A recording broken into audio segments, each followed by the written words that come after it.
மின்னல் டிவியின் கல்விக்கூடம் நிகழ்ச்சியினூடாக மாணவர்களை இன்னும் கூட உங்களை சந்திப்பதை இன்று பெருமகிழ்ச்சி அளிக்கின்றோம். மாணவர்களே, இன்றைய நிகழ்ச்சி காபோத உயர்தரத்தில் தமிழ் பாடத்தை மேற்கொள்ளவிருக்கக்கூடிய மாணவர்களுக்குரிய நிகழ்ச்சியாக அமையவிருக்கிறது. இன்னும் கூட மாணவர்களே, உங்களுடைய அபிமானம் என்ற ஆசிரியர் 2019ஆம் ஆண்டு குரு பிரதீபா பிரபா என்ற ஆசிரியர்களுக்கான தேசிய விருதினையும் வென்ற ஆசிரியர் எம் கோகுலதீபன் அவர்கள் தயாராக இருக்கின்றார்கள். இன்று தமிழ் பாடத்தில் மணிமேகலை என்ற தலைப்பு இடம்பெறவிருக்கிறது. மாணவர்களே, இது போன்ற பயன்மிகு வீடியோக்களை தொடர்ந்து பெற்றுக்கொள்வதற்காக இந்த வீடியோவை நீங்கள் லைக் செய்யுங்கள், ஷேர் செய்யுங்கள், கமெண்ட் செய்யுங்கள். இதுவரை எங்களுடைய சேனலை நீங்கள் சப்ஸ்கிரைப் செய்யவில்லையாக இருந்தால் அதனை சப்ஸ்கிரைப் செய்து கொண்டு பக்கத்தில் இருக்கக்கூடிய பெல் பட்டனை அழுத்துவதன் மூலமாக இதே போன்ற பயன்மிகு வீடியோக்களை தொடர்ந்து பெற்றுக்கொள்வதற்குரிய ஏற்பாடுகளை செய்து கொள்ளுங்கள் என்று கேட்டு வீடியோக்கு வருகின்றோம். அன்பான மாணவர்களுக்கு பணிவான வணக்கம். இன்றைய காணொளியில் உயர்தர மாணவர்களின் பாட பகுதியில் இடம்பெறுகின்ற மிக முக்கியமான தலைப்புகளில் ஒன்றான மணிமேகலை என்ற தலைப்பை பார்க்க இருக்கின்றோம். மணிமேகலை என்ற தலைப்பில் அந்தி எனும் பசலை என்ற அந்த பகுதியை நாங்கள் பார்க்க இருக்கின்றோம். உயர்தர மாணவர்கள் மிக மிக கவனத்தில் எடுத்துக்கொள்ள வேண்டிய ஒரு பகுதியாக இந்த மணிமேகலை பகுதி காணப்படுகின்றது. எனவே மாணவர்கள் மிக மிக நுணுக்கமாக இந்த பகுதியை தெளிவாக விளங்கிக் கொள்வதனூடாக சிறந்த புள்ளிகளை பெற்றுக்கொள்ளக்கூடிய வாய்ப்புகளை பெற்றுக்கொள்ள முடியும். அந்த வகையில் மணிமேகலையை பற்றி நாங்கள் ஏற்கனவே கேள்விப்பட்டிருக்கின்றோம். குறிப்பாக சங்க மருவிய கால இலக்கியங்களில், தென்னிந்திய இலக்கிய வரலாற்றிலே சங்க மருவிய கால பகுதியிலே மணிமேகலை என்ற மிக முக்கியமான நூல் பற்றி அறிந்திருக்கின்றோம். அவ்வகையில் மணிமேகலை என்ற நூலை பற்றி சில விடயங்களை கூறிவிட்டு நான் பாடப்பகுதிக்கு வரலாம் என்று நினைக்கின்றேன். அந்த வகையில் கோவலனுக்கும் மாதவிக்கும் பிறந்த மணிமேகலையினுடைய வரலாற்றை கூறுகின்ற அல்லது வரலாற்றை சித்தரிக்கின்ற ஒரு பகுதியாகத்தான் இந்த மணிமேகலை காணப்படுகின்றது.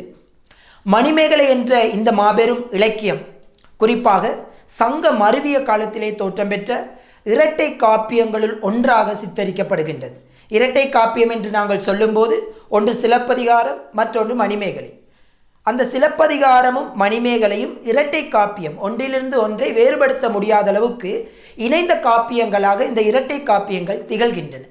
அந்த இரட்டை காப்பியங்களில் மிக முக்கியமாக திகழ்கின்ற மணிமேகலை இலக்கிய பற்றி நாங்கள் பார்க்கும்போது, இந்த மணிமேகலை என்ற இலக்கியத்தை இயற்றியவர் கூலவாணிகன் சீத்தலை சாத்தனார் என்றால் மிகையாகாது. எனவே கூலவாணிகன் சீத்தலை சாத்தனாரால் இயற்றப்பட்ட மணிமேகலை சங்க மருவிய காலத்துக்குரிய இலக்கியமாகும். கோவலனுக்கும் மாதவிக்கும் மகளாக பிறந்த மணிமேகலையினுடைய வரலாற்றை சித்தரிக்கின்ற ஒரு காப்பியமாக திகழ்கின்றது. இந்த இலக்கியம் 30 காதைகளை கொண்டு காணப்படுகின்றது. எது தொடக்கம் எதுவரை என்று நாங்கள் பார்க்கும்போது, இந்திரனுக்கு விழா எடுத்த காதை தொடக்கம், அதாவது விழாவரை காதை தொடக்கம், பவத்திரம் அருகவென பாவை நோற்ற காதை வரை 30 காதைகளை கொண்டு திகழ்கின்ற ஒரு இலக்கியமாக மணிமேகலை இலக்கியம் காணப்படுகிறது. இந்த இலக்கியத்தை மணிமேகலை துறவு என்று நாங்கள் அழைக்க முடியும். மணிமேகலை என்ற இலக்கியத்தினூடாக இளமை, யாக்கை, செல்வம் ஆகியவற்றின் நிலையாமை பற்றி பாடுவதாக இந்த இலக்கியம் சித்தரிக்கப்படுகின்றது. அதாவது இளமை, யாக்கை, செல்வம் ஆகியவற்றின் நிலையாமை பற்றி சித்தரிக்கின்ற ஒரு இலக்கியமாக இந்த மணிமேகலை காணப்படுகின்றது. மணிமேகலையில் காணப்படுகின்ற சில முக்கியமான அறக்கருத்துக்களை நாங்கள் பார்க்கும்போது, அதாவது பஞ்சமா பாதகங்களை ஒழிக்க வேண்டும் என்ற மிக முக்கியமான ஒரு விடயத்தை இந்த தமிழ் காப்பியம், குறிப்பாக பௌத்த காப்பியங்களின் மிக முக்கியமான தமிழ் காப்பியமாக திகழ்வது மணிமேகலை. இந்த மணிமேகலையின் இந்த பஞ்சமா பாதகங்கள் ஒழிப்பு பற்றி சித்தரிக்கப்படுகிறது. பரத்தையர் ஒழிப்பு, பரத்தையர் ஒழிப்பு, அதாவது பரத்தையர் ஒழுக்கம் இருக்கக்கூடாது, மது ஒழிப்பு அகற்றப்பட வேண்டும், பசி ஒழிப்பு, குறிப்பாக உண்டி கொடுத்தோர் உயிர் கொடுத்தோர். இந்த உலகத்தில் உணவு யார் இடுகின்றார்களோ, பசித்தோருக்கு யார் உணவிடுகிறார்களோ அவர்களே உயிர் கொடுத்தோர் என்ற மாபெரும் சமூக சீர்திருத்த கருத்தை சித்தரிக்கின்ற ஒரு இலக்கியமாக இந்த மணிமேகலை காணப்படுகின்றது. அது மட்டுமே அல்லாமல் பசியொழிப்பு மட்டுமல்லாமல் ஜாதி ஒழிப்பு போன்ற சமூக சீர்திருத்த கருத்துக்களை செவ்வனை எடுத்து காட்டுகின்ற ஒரு இலக்கியமாக இந்த மணிமேகலை காணப்படுகின்றது. பஞ்சமா பாதகங்கள் ஒழிக்க வேண்டும், பரத்தையர் ஒழிக்க வேண்டும், மது ஒழிக்க வேண்டும், பசி ஒழிப்பு மேற்கொள்ள வேண்டும், ஜாதி ஒழிப்பு மேற்கொள்ள வேண்டும்.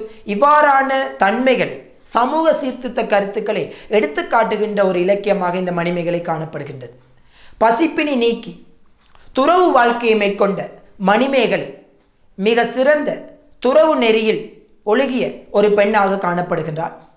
உண்டி கொடுத்தோர் உயிர் கொடுத்தோர் என்ற அந்த கொள்கைக்கேற்ப அமுத சுரப்பி என்ற அட்சய பாத்திரத்தை தன் கையிலே எடுத்துக்கொண்டு பசித்தோருக்கெல்லாம் தன் கை சோர்வடையாமல் தனது கை சோர்வடையாமல் பசித்தோருக்கெல்லாம் பசித்த விலங்குகளுக்கெல்லாம் உணவிட்ட ஒரு மிக முக்கியமான ஒரு அறச்செல்வியாக ஒரு தவச்செல்வியாக காணப்படுகின்ற மணிமேகலையினுடைய வரலாற்றின் ஒரு பகுதி என்று நாங்கள் பார்க்க இருக்கின்றோம். அந்த வகையிலே இந்த மணிமேகலை என்ற இலக்கியத்தில் அந்தி என்னும் பசலை என்ற பகுதி இடம்பெற்ற சந்தர்ப்பத்தை நாங்கள் முதலில் பார்க்க வேண்டும்.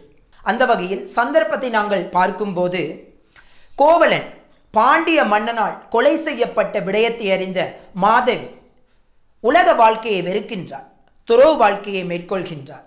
இவ்விதம் துறவு வாழ்க்கையை மேற்கொண்ட அவளுடைய நிலையை பார்த்த அவளுடைய மகளும் துறவு நெறியை பின்பற்றி அறச்செல்வியாகவும் தவச்செல்வியாகவும் தன்னுடைய வாழ்வை மாற்றிக்கொள்வதற்கு எத்தனிக்கின்றார். இந்திர விழா நடக்க இருக்கின்றது. அவ்வேளையில் மணிமேகலையும் மணிமேகலையினுடைய தோழியான சுதமதியும் என்ன செய்கின்றார்கள் என்றால் நந்தவனத்துக்கு அல்லது பூங்காவனத்திற்கு மலர் கொய்வதற்காக செல்கின்றார்கள். இவ்விதம் சென்று புத்தப்பெருமானை வழிபட்டு விட்டு வரலாம் என்ற எண்ணத்துடன் அவர்கள் இவ்விதம் செல்லும் போது நந்தவனத்திலே மலர் பறித்து கொண்டிருந்த மணிமேகலையை பின்தொடர்ந்து செல்கின்றான் உதயகுமாரன். உதயகுமாரன் வருகை அறிந்த மணிமேகலை என்ன செய்கின்றாள்? உடனே அங்கு இருந்த பளிங்கு அறையிலே சென்று மறைந்து கொள்கின்றான். பளிங்கு அறையிலே மறைந்திருக்கின்ற மணிமேகலையின் உருவத்தின் நிழலை கண்ட உதயகுமாரன் சுதமதியிடம் வினவுகின்றான். சுதமதி கூறுகின்றாள், அவள் இங்கே இல்லை, அவளை நீ அடைவதற்கு எத்தனிக்காதே. அவள் துறவொழுக்கத்தை மேற்கொள்கின்றாள், அறவொழுக்கத்தை பின்பற்றுகின்றாள். அவளை நீ அடைய நினைக்காதே, அவளுடைய காதலை நீ மறந்துவிடு என்று கூறுகின்றான். ஆனால் இவன் காதல் மீதுரப்பட்ட உதயகுமாரன் கூறுகின்றான், நான் எவ்விதமாவது மணிமேகலை அடைந்தே தீருவேன் என்று அவன் கூறுகின்றான். இவ்விதம் சுதமதியும் உதயகுமாரனும் உரையாடி கொண்டிருக்கின்ற நேரத்தில் மடந்தை வேடம் தாங்கி மணிமேகலா தெய்வம் புகார் நகருக்குள் வருகின்றான். இவ்விதம் புகார் நகருள் வந்து பளிங்கு அறைக்கு சென்று புத்தப்பெருமானை வழிபட்டு அல்லது துதித்து நின்ற வேளையில் அதன் பின் மணிமேகலையுடன் பேசத் தொடங்குகின்றார். பேசத் தொடங்கிய பின் அந்தி பொழுது வருகின்றது. அந்த அந்தி என்னும் பசலை என்ற பகுதியை அதனூடாக நாங்கள் பார்க்க வேண்டும். இப்போது நாங்கள் சந்தர்ப்பத்தை பார்த்தோம். இதன் பின்னர் நாங்கள் பாடல் பகுதிக்கு செல்லலாம் என்று நினைக்கின்றேன். அந்த வகையில் மாணவர்கள் மிக மிக கவனத்தில் எடுத்துக்கொள்ள வேண்டும். இந்த பகுதியில் வருகின்ற ஒவ்வொரு விடயங்களையும் சிறப்பாக உணர்ந்து கொள்வதனூடாக சிறந்த புள்ளிகளை பெறக்கூடிய வாய்ப்புகளை பெற்றுக்கொள்ள முடியும். அந்த வகையில் பாடலை நாங்கள் பார்ப்போம். குணத்திசை மருங்கின் நாள் முதிர் மதியமும். குணத்திசை மருங்கின், குணத்திசை என்பது கிழக்கு திசை. அந்த கிழக்கு திசையின் மருங்கின், மருங்கு என்பது பக்கம், கிழக்கு திசையின் பக்கத்தில் நாள் முதிர் மதியமும், அதாவது நண்பகல் கடந்த மாலை பொழுது என்று நாங்கள் கூற முடியும். நாள் முதிர் மதியமும் என்று நாங்கள் சொல்லும்போது அதாவது பூரண சந்திரனும், பூரண சந்திரனுடைய வருகையை நாங்கள் அங்கு குறிப்பிட முடியும். எனவே குணத்திசை மருங்கின், குணத்திசை என்பது கிழக்கு திசை, மருங்கு என்பது பக்கம். எனவே கிழக்கு திசையின் பக்கமாக நாள் முதிர் மதியமும், அதாவது பூரண சந்திரனும், கிழக்கு திசையின் பக்கத்தில் பூரண சந்திரனும். குடத்திசை மருங்கின், குடத்திசை மருங்கின், குடத்திசை என்பது மேற்கு திசை. எனவே மேற்கு திசையின் பக்கத்தில் சென்று வீழ் கதிரும், சென்று மறையும் கதிர் என்பது சூரியனும். எனவே கிழக்கு திசையின் பக்கத்தில் பூரண சந்திரனும், மேற்கு திசையில் சென்று மறையும் சூரியனும். வெள்ளி வெண்தோட்டோடு, வெள்ளி வெண்தோட்டோடு, வெள்ளி வெள்ளியால் ஆக்கப்பட்ட, வெண்தோட்டோடு வெண்மையான தோற்றுடன், வெள்ளியால் ஆக்கப்பட்ட வெண்மையான தோற்றுடன் என்று சொல்லும்போது சந்திரனை, பூரண சந்திரனை இங்கு குறிப்பிடுகின்றனர். பொற்றோடாக, பொன்னாளாகிய தோடுமாக, பொன்னாளாகிய தோடு என்று சொல்லும்போது சூரியனை இங்கு குறிப்பிடுகின்றனர். எனவே வெள்ளியால் ஆக்கப்பட்ட வெண்மையான தோற்றுடன் பொன்னாலான தோடுமாக இரு பக்கமும் விளங்க ஒரு பெண்ணானவள் தன்னுடைய இரு காதிலும் தோடுகளை அணிந்து அழகாக காட்சியளிப்பாள். அதே போன்று இங்கு அந்தி எனும் மாலை பொழுது சந்திரோதயத்தை ஒரு பக்கமாகவும் சூரியன் மறைவதை மற்றொரு பக்கமாகவும் தோடுகளாக அணிந்து விளங்குகின்றதை இங்கு கவிஞர் கூறுகின்றார். அதன் அடிப்படையிலே நாங்கள் பார்க்கும்போது கிழக்கு திசையின் பக்கத்தில் பூரண சந்திரனும் மேற்கு திசையிலே சென்று மறையும் சூரியனும் வெள்ளியால் ஆக்கப்பட்ட வெண்மையான தோட்டுடன், அதனை நாங்கள் சந்திரனாக கருத வேண்டும், பொன்னாளாகிய தோடுமாக இரு பக்கமும் விளங்கு. அங்கு பொன்னாளாகிய தோடு என்று சொல்லும்போது சூரியன் ஒரு பக்கம், சந்திரன் மற்றொரு பக்கம் சூரியன், இவ்விதம் இரு பக்கமும் விளங்க எல்லரு திருமுகம். எல்லரு என்பது குற்றமில்லாத, திருமுகம் அழகிய முகம், குற்றமில்லாத தன் அழகிய முகம் பொலிய பெய்தலும் பொலிவு அடையுமாறு, பொலிவு அடையுமாறு மிக பிரகாசம் அடையுமாறு, பொலிய பெய்தலும், பொலிய பெய்தல் என்பது பொலிவு அடையுமாறு அல்லது சிறப்பு அடையுமாறு, அழகு அடையுமாறு, இவ்விதமாக நாங்கள் பொருள் கொள்ளலாம். எனவே பொலிய பெய்தலும் பொலிவு அடையுமாறு அணிந்து கொள்பவள் புகார் எனும் பெண் என்று ஒரு பெண்ணை, அந்தி பொழுதுக்கு ஒரு பெண்ணை அழகாக எடுத்து காட்டுகின்றனர். எனவே புகார் நகரை இங்கு தலைவியாகவும் சூரியனை தலைவனாகவும் எடுத்துக்காட்டி அல்லது வர்ணித்து இப்பகுதியை சீத்தலை சாத்தனார் மிக அழகாக, மிக இலகுவாக விளங்கிக் கொள்ளக்கூடிய வகையிலே வடிவமைத்துள்ளது சிறப்புக்குரிய அம்சமாகும். அந்த வகையில் நான் மீண்டும் அந்த பகுதியை உங்களுக்கு சொல்லுகின்றேன். கிழக்கு பக்கத்தில் பூரணச்சந்திரனும் மேற்கு திசையில் சென்று மறையும் சூரியனும் வெள்ளியால் ஆக்கப்பட்ட வெண்மையான தோட்டுடன் பொன்னாளாகிய தோடுமாக இரு பக்கமும் விளங்க குற்றமில்லாத தன் அழகிய முகம் பொலிவு அடையுமாறு அணிந்து கொள்பவள் புகார் எனும் பெண் என்று, புகார் எனும் பெண் என்று சொல்லும்போது அங்கு உருவகணி கையாளப்படுகின்றது. புகாரை பெண்ணாக உருவகித்துள்ளனர். எனவே அங்கு உருவகணி கையாளப்பட்டுள்ளது. அடுத்த பகுதியை நாங்கள் பார்க்கும்போது அயர்ந்து விளையாடிய, அயர்ந்து விளையாடிய, அயர்ந்து விளையாடிய என்பது மெய்மறந்து விளையாடிய. அன்ன சேவலானது தன்னுடன் மெய்மறந்து விளையாடிய தன்னொரு பெடையை, தனது அன்புக்குரிய பெண் அன்னத்தை, அன்ன சேவலானது தன்னுடன் மெய்மறந்து விளையாடிய பெண் அன்னத்தை தாமரை அடக்க, தாமரை மலர் தன் இதழ்களால் மூடி மறைத்து கொள்ள, அந்தி பொழுது, அந்தி பொழுது என்றபடியினால் தாமரை கூம்பும், எனவே தாமரைக்கு மேலாக அமர்ந்து விளையாடிய அந்த பெண் அன்னத்தை தாமரை இதழ்கள் மூடி மறைத்து கொள்கின்றதாம். இவ்வாறு மூடி மறைத்து கொள்வதை கண்ட அன்னசேவல், அன்னசேவலானது பூம்பொறி சிதைய, பூவின் இதழ்கள் சிதையுமாறு, அதாவது அழியுமாறு என்ன செய்கின்றது என்று பார்த்தால் கொத்தி கிழித்து தன்னுடைய பெண் அன்னத்தை காப்பாற்றுகின்றது. கிழித்து பெடை கொண்டு கிழித்து பெண் அன்னத்தை மீட்கின்றது. எனவே இங்கு அன்ன சேவலானது பெண் அன்னத்தை காப்பாற்றுகின்ற முறை, அந்த பெண் அன்னத்தின் மீது காதல் வயப்பட்ட விதம் இங்கு எடுத்து காட்டப்படுகின்றது. இது உதயகுமாரன் மீது மணிமேகலை கொண்ட காதலை குறிப்பு பொருளில் உணர்த்துகின்றதை நாங்கள் அவதானிக்க முடிகின்றது. அடுத்ததாக நாங்கள் பார்த்தால் ஓங்கு இருந்தெங்கின், ஓங்கு உயர்ந்த, இருந்தெங்கின் பருத்த தெங்கு, அதாவது தென்னை மரம், தென்னை மரத்தில் உயர் மடல் ஏற, உயர்ந்து வளர்ந்திருக்கின்ற அந்த மடலில் சென்று ஏறி இருக்கும் அன்றிப்பேடை பெண்ணன்ன பறவையானது அரிக்குரல் அழைச், மெல்லிய குரலில் அன்னச்சேவலை அழைத்து சென்று வீழ் பொழுது சேவற்கு இசைப்ப, சூரியன் சென்று மறைவதை பற்றி தன் சேவலுக்கு எடுத்து கூறுகின்றது. அதாவது பெண்ணன்னத்தை மிக அழகான முறையிலே அந்த தாமரை இதழ்களிலிருந்து, தாமரை இதழ்கள் சிதைவு அடையுமாறு, அழிவு அடையுமாறு கிழித்து தன்னுடைய பெண் அன்னத்தை காப்பாற்றிய பொழுது அந்த ஆண் அன்னமும் பெண் அன்னமும் தென்னை மரத்தின் மடலிலே ஏறி அமர்ந்திருக்கின்றது. இவ்வாறு அமர்ந்திருக்கின்ற பொழுது அந்த உயர்ந்து வளர்ந்த தென்னை மரத்தின் மடலில் ஏறி இருக்கும் போது பெண் அன்ன பறவை தன்னுடைய மெல்லிய குரலால் அந்த அன்னச்சேவலை பார்த்து என்ன கூறுகின்றது? மாலை பொழுது வந்துவிட்டது, சூரியன் மறைந்து செல்கின்றது, எனவே அந்திப்பொழுது வந்துவிட்டது, அந்திப்பொழுது வருகின்ற அந்த தன்மையை பற்றி மிக அழகான முறையில் எடுத்து கூறுகின்றதை கவிஞர் வர்ணித்துள்ளார். எனவே உயர்ந்து பருத்த தென்னை மரத்தில், அதுதான் உயர் மடல் ஏற, உயர்ந்து வளர்ந்த அந்த உயர்ந்து பருத்து வளர்ந்த அந்த தென்னை மரத்தின் மடலில் ஏறி இருக்கும் அன்றிப்பேடை பெண்ணென்ன பறவையானது அரிக்குரல் அழைச், அதாவது மெல்லிய குரலால், அரிக்குரல் என்பது மெல்லிய குரல், மெல்லிய குரலால் அன்னச்சேவலை அழைத்து சூரியன் சென்று மறைவதை பற்றி கூறுகின்றது.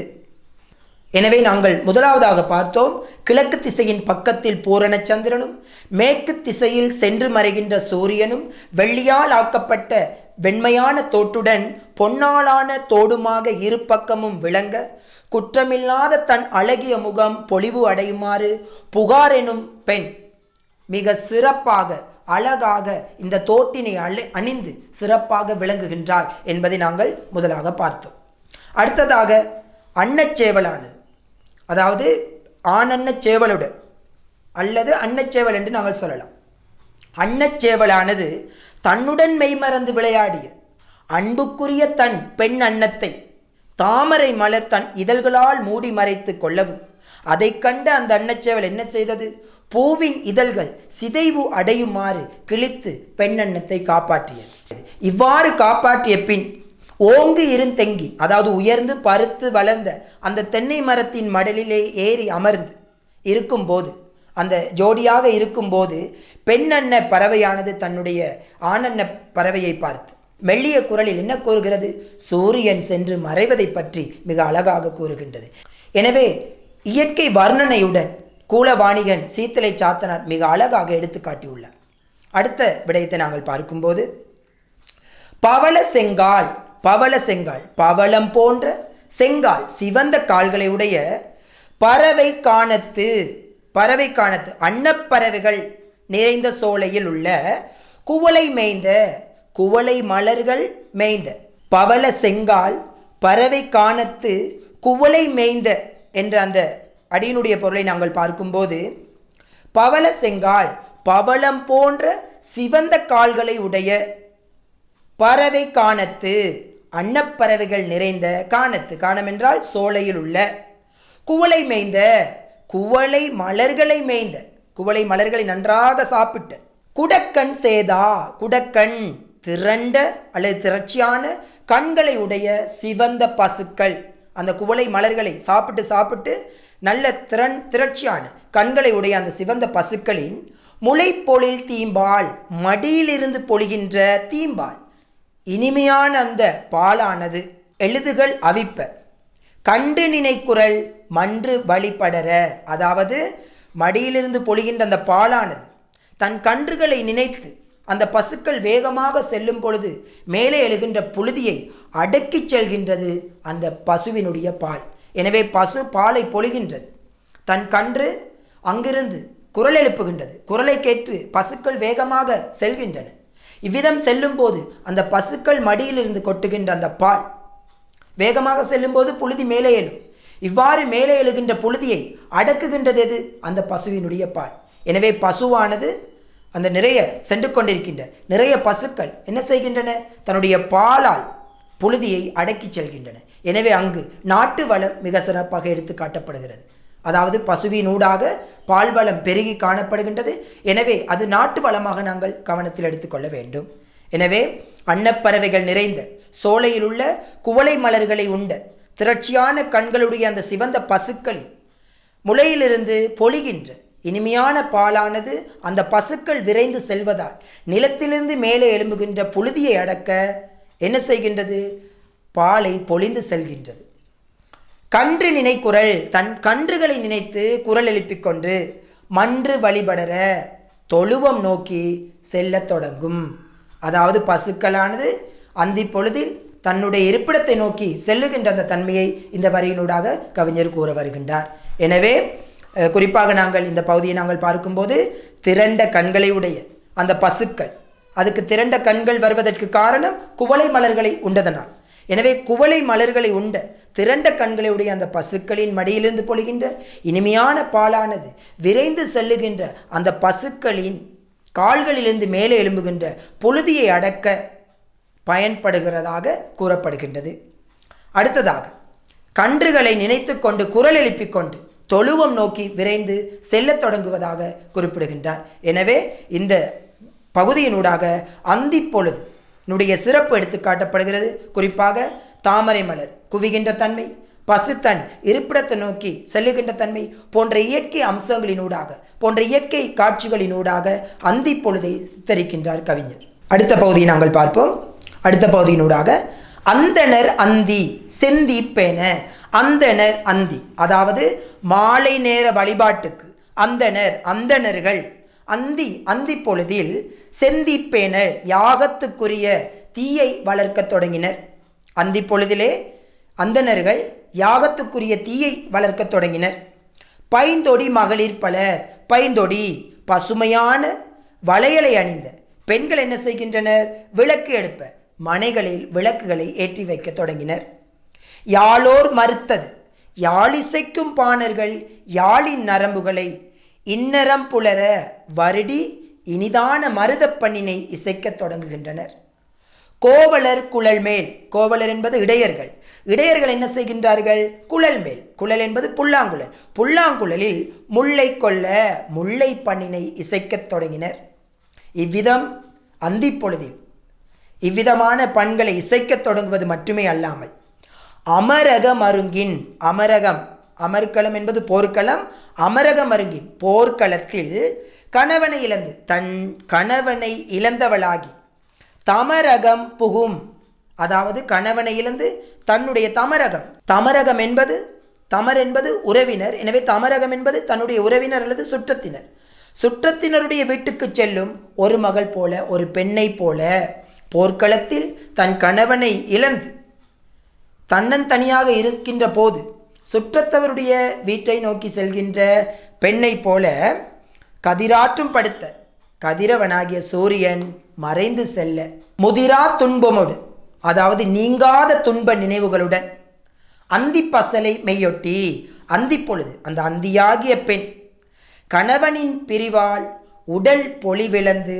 பசலை எனும் நோயினை தன் உடல் முழுதும் பெற்றவளாக, பசலை மெய்யொட்டி கணவனின் பிரிவால் உடல் பொலிவிழக்கும் பசலை என்னும் நோயினை தன் உடல் முழுதும் பெற்றவளாக மாநகர் மருங்கு வந்து இருத்தனானாள். அதாவது புகார் நகரை இங்கு குறிப்பிடுகின்றனர். மாலை என்பவள் புகாரில் வந்து தங்கினாள் என்று முடிவடைகின்றது இந்த பகுதி. இங்கு பார்க்கும்போது பசலை, அதாவது பசலை என்னும் போது காதலனை பிரிந்த பெண்ணின் உடலில் படரும் ஒரு வகையான தேமல் நோயினை நாங்கள் பசலை நோய் என்று நாங்கள் குறிப்பிடுவோம். எனவே அந்த சூரியன் மறைந்தவுடன் அந்தி எனும் பெண் என்ன செய்கின்றாள்? புகார் என்ற இடத்திலே வந்து தங்கிவிடுகின்றாள். அந்த சூரியன் மறைந்ததன் காரணமாக அவள் உடலில் பசலை என்னும் நோயினை முழுவதுமாக பெற்றவளாக புகாரில் வந்து தங்கிவிடுவதாக, கவலை உணர்வுடன் புகாரில் வந்து தங்கிவிடுவதாக இங்கு அந்தி என்ற பெண்ணை குறிப்பிடுகின்றனர். எனவே நாங்கள் மீண்டும் அந்த பகுதியை நாங்கள் பார்க்கும்போது அந்தணர் அந்தி மாலை நேர வழிபாட்டுக்கு அந்தணர்கள் அந்தி பொழுதில் யாகத்துக்குரிய தீயை வளர்க்க தொடங்கினர். பசுமையான வளையல்களை அணிந்த பெண்கள் தங்களுடைய வீடுகளுக்கு விளக்குகளை ஏற்றத் தொடங்கினர். யாழோர் மருதத்து யாழிசைக்கும் பாணர்கள் நரம்பு கருவிகளை வருடி அல்லது நரம்புகளை வருடி மருத பண்ணினை இசைக்கத் தொடங்கினர். கோவலர் குழல் மேல், கோவலர் என்பது இடையர்கள் புல்லாங்குழலினை இசைத்து முல்லை பண்ணினை இசைக்கத் தொடங்கினர். இவ்விதமாக மாலை நேர காட்சிகள் இடம்பெற்று கொண்டு வருகின்ற அதே நேரத்தில் இங்கு கவிஞர் ஒரு உவமை அணியினூடாக சில விடயத்தை சித்தரிக்க முற்படுகின்றார். கணவனை இழந்து, தன்னுடைய கணவனை இழந்தவளாகி, எங்கே?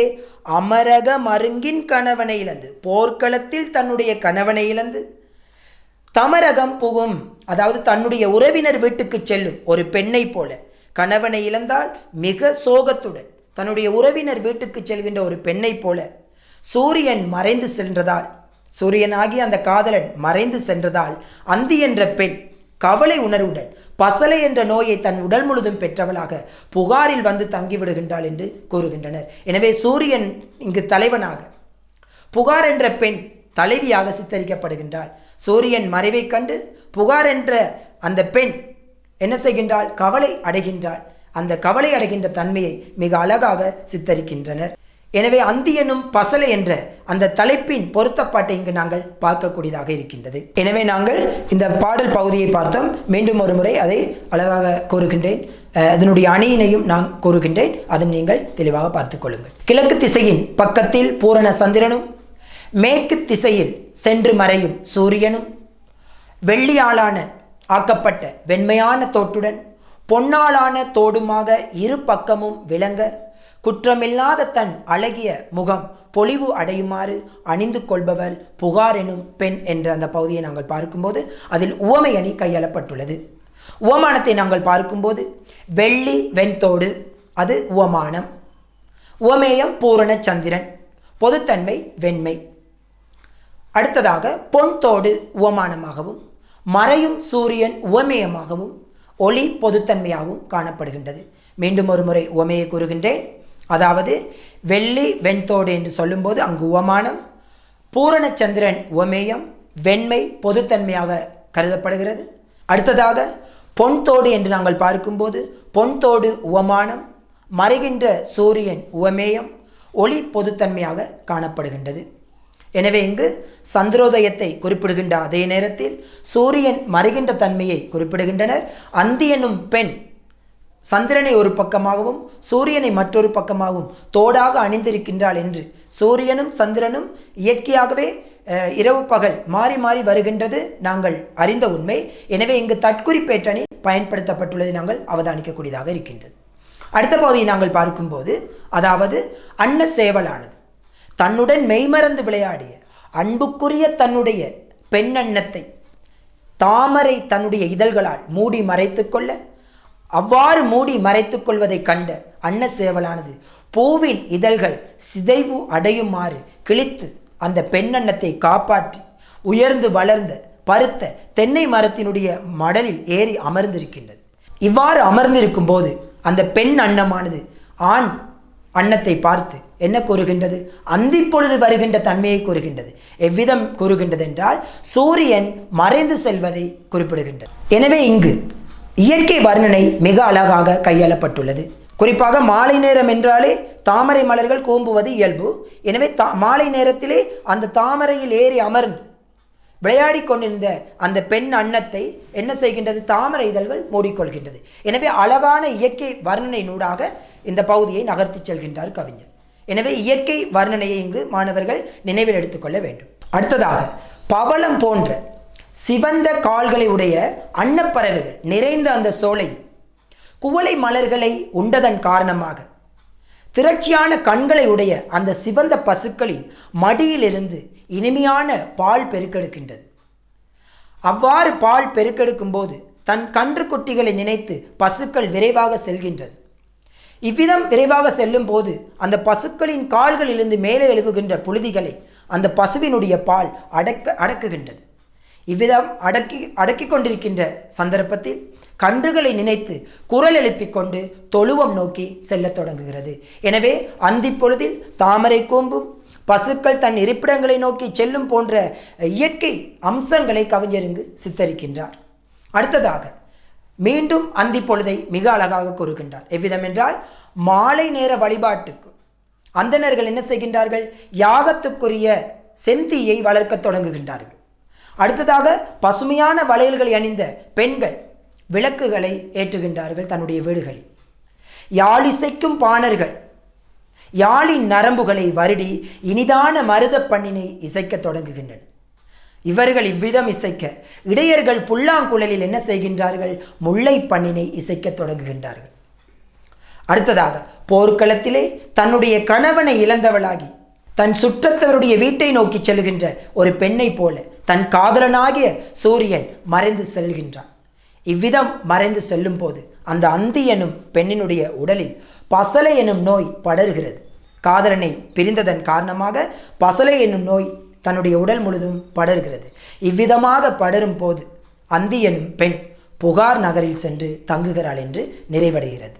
இவ்விதம் நிறைவடைகின்ற இந்த பகுதியில் போர்க்களத்தில் கணவனை இழந்த பெண் உவமானமாகவும் கதிரவனை வழிகாட்டிட அந்தி பொழுது உவமேயமாகவும் துன்பம் பொதுத்தன்மையாகவும் எடுத்துக்காட்டப்படுகின்ற பொழுது அங்கும் ஒரு உவமை அணி எடுத்துக்காட்டப்படுகிறது. அந்தி எனும் பெண் என்னும்போது அங்கு உருவகணி சித்தரிக்கப்படுகின்றது. அந்தி எனும் பசலை என்று சொல்லும்போது அங்கும் உருவகணி எடுத்துக்காட்டப்படுகிறது. எனவே மாணவர்களே நாங்கள் இந்த பகுதியிலுடைய விடயங்களை நாங்கள் பார்த்தோம். மிக அழகாக இயற்கை காட்சிகளினூடாக ஒவ்வொரு சம்பவங்களை சித்தரித்து அழகாக கூலவாணிகன் சீத்திலை சாத்தனார் மணிமேகலை என்ற இந்த பகுதியில் அந்தி என்னும் பசலையை வார்த்து வடித்துள்ளமையை நாங்கள் அவதானித்தோம். இப்போது நாங்கள் இந்த பகுதியில் வரக்கூடிய வினாக்களும் அந்த வினாக்களுக்குரிய விடைகளை நாங்கள் பார்ப்போம். அந்த வகையில் மணிமேகலை என்ற இந்த பகுதியினூடாக கூறப்படுகின்ற அந்தி பொழுதின் வர்ணனை அல்லது அந்தி பொழுது காட்சிகள் என்று ஒரு வினா வரும்போது அந்த வினாவுக்கு எவ்விதம் விடையளிக்க வேண்டும் என்றால், முதலாவதாக பூரண சந்திரன் கீழ்த்திசையிலும் செங்கதிரோன் மேல் திசையிலும் காணப்படுதலை நீங்கள் குறிப்பிட வேண்டும். இரண்டாவதாக அன்ன பெடையானது தாமரை மலர்களுள் சிக்கிக்கொள்ள அந்த தாமரை மலரை கிழித்துக்கொண்டு ஆண் அன்னமானது எவ்விதம் அதனை காப்பாற்றுகின்றது அந்த தன்மையை நீங்கள் குறிப்பிட வேண்டும். அடுத்ததாக காப்பாற்றியது மட்டுமல்லாமல் அந்த இரண்டு அன்னங்களும் தென்னை மரத்தினுடைய மடலில் ஏறி அமர்ந்து இருக்கின்ற அந்த காட்சிகளை நீங்கள் குறிப்பிட வேண்டும். அடுத்ததாக குவளை மலர்கள் நிறைந்த இடங்களில் அன்னப்பறவைகள் மிகுதியாக காணப்படுதல், அவ்விதம் காணப்படுகின்ற இடத்திலே பசுக்கள் என்ன செய்கின்றது, அந்த குவளை மலர்களை உண்ணுகின்ற அந்த தன்மைகளெல்லாம் குறிப்பிட்டு நீங்கள் அந்தி பொழுதின் காட்சிகளை எழுத வேண்டும். இது மட்டுமே அல்லாமல் இன்னும் சில விடயங்கள் காணப்படுகின்றது. அடுத்ததாக தன்னுடைய தொழுவங்களை நோக்கி திரும்புகின்ற அந்த பசுக்களின் தன்மையை நீங்கள் குறிப்பிட வேண்டும். அந்தணர்கள் யாகத்துக்குரிய தீயினை வளர்க்கின்ற தன்மை, பெண்கள் தங்களுடைய வீடுகளுக்கு விளக்கு ஏற்றுகின்ற தன்மை, யாழிசைக்கும் பாணர்கள் யாழினை மீட்டுகின்ற அந்த தன்மை, இவ்வாறான விடயங்களை கூறுகின்ற அதே நேரத்தில் போர்க்களத்தில் கணவனை இழந்த பெண்ணானவள் தனது உறவினர்கள் இல்லம் செல்வதைப் போல அந்தி பொழுது புகார் நகரை வந்தடைந்து தங்கியது என்ற விடயங்களினூடாக அந்தி பொழுதின் வர்ணனை பற்றி மாணவர்கள் மிக தெளிவாக விடை எழுத வேண்டும். அடுத்த வினாவாக அணிச்சிறப்பை வினவலாம். அணிச்சிறப்பு என்று கேட்கும்போது புகார் நகரமாகிய அவள் உருவகணியாக காணப்படுகின்றது. பவள செங்கால் உவமையணியாக காணப்படுகின்றது. அமரகம் மருங்கின் கணவனை இழந்த பெண் தமரகம் புகுதல் போல அந்தி பொழுது புகாரில் வந்து தங்குதல் உவமையணியாக சித்தரிக்கப்படுகின்றது. போரில் கணவனை இழந்த பெண் உவமானமாகவும், சூரியன் மறைந்துவிட்ட அந்தி பொழுது உவமேயமாகவும், தலைவனை இழத்தல் பொதுத்தன்மையாகவும் சித்தரிக்கப்படுகின்றது. இவ்விதமாக உவமையணி பயன்படுத்தப்பட்டுள்ளது. அந்தி என்னும் பசலையொட்டி என்று சொல்லும்போது அங்கும் உருவகணி பயன்படுத்தப்பட்டுள்ளது. இவ்விதம் உருவகணியினை நாங்கள் அவதானிக்கக்கூடியதாக இருக்கின்றது. எனவே தற்குறிப்பேற்ற அணி, உவமையணி, உருவகணி போன்ற அணி பயன்பாட்டை நாங்கள் காணக்கூடியதாக இருக்கின்றது. அடுத்ததாக மற்றொரு வினாவை நாங்கள் பார்க்கும்போது, மணிமேகலை என்ற இந்த இலக்கியத்தில் மணிமேகலா தெய்வம் தோன்றிய காதையில் காட்சிப்படுத்தப்பட்டுள்ள புகார் நகர வர்ணனை என்று கேட்கும்போது எவ்விதமாக விடையெழுத வேண்டும் என்று பார்த்தால், முதலாவதாக சூரியனை தலைவனாகவும் புகார் நகரை தலைவியாகவும் கொண்டு வர்ணிக்கின்றனர். இரண்டாவதாக நாங்கள் பார்க்கும்போது புகார் நகரில் கீழ்த்திசையில் சந்திரோதயமும் மேல் திசையில் சென்று மறையும் சூரியனும், அதாவது சூரியனின் அஸ்தமனமும் ஒரே வேளையில் வெள்ளி வெண்தோடாகவும் பொன்தோடாகவும் காணப்படுதலை வர்ணித்துள்ளனர். அடுத்ததாக சூரியன் மறைதலை போர்க்களத்தில் வீரமரணம் அடைந்தவனுக்கு ஒப்பிட்டு கூறுதலை எடுத்து கூறியுள்ளனர். இவ்வாறான விடயத்தை கவனத்தில் எடுத்துக்கொண்டு புகார் நகர வர்ணனையங்கள் எழுத வேண்டும். எனவே மாணவர்களே, மணிமேகலை என்ற பொழுதில் அந்தி என்னும் பசலை என்ற பகுதியிலே கூலவாணிகன் சீத்திலை சாத்தனார் மிக முக்கியமான வர்ணனைகளுடன், இயற்கை அம்சங்களுடன், நாட்டு வளத்துடன், அணிச்சிறப்புகளுடன் மிக அழகான ஒரு சம்பவ சித்தரிப்பினை இந்த பகுதியிலே எடுத்து காட்டியுள்ளார். இவற்றை மிக அழகாக ஆழமாக கவனத்தில் எடுத்துக்கொள்வதன் ஊடாக மிக சிறந்த புள்ளிகளை பெற்றுக்கொள்ள முடியும் என கேட்டுக்கொண்டு, மீண்டும் அடுத்த ஒரு காணொளியில் உங்கள் யாவரையும் சந்திக்கும் வரை உங்களிடமிருந்து விடைபெற்றுக் கொள்கின்றேன். நன்றி, வணக்கம். மாணவர்களே, நிச்சயமாக இந்த பாடம் உங்களுக்கு பயனளித்திருக்கும் என்ற அந்த எதிர்பார்க்கையோடு மீண்டும் ஒரு நிகழ்ச்சியில் சந்திக்கும் வரை இன்றைய பாடத்தினை மிகச்சிறப்புற நடாத்திய திரு எம் கோகுலதீபன் சார் அவர்களுக்கு நன்றிகளை தெரிவித்து விடைபெற்றுக் கொள்ளும் நான் MS ரியாஸ் முகமது. அஸ்ஸலாமு அலைக்கும் வரஹ்மத்துல்லாஹி வபரகாத்துஹு. வணக்கம்.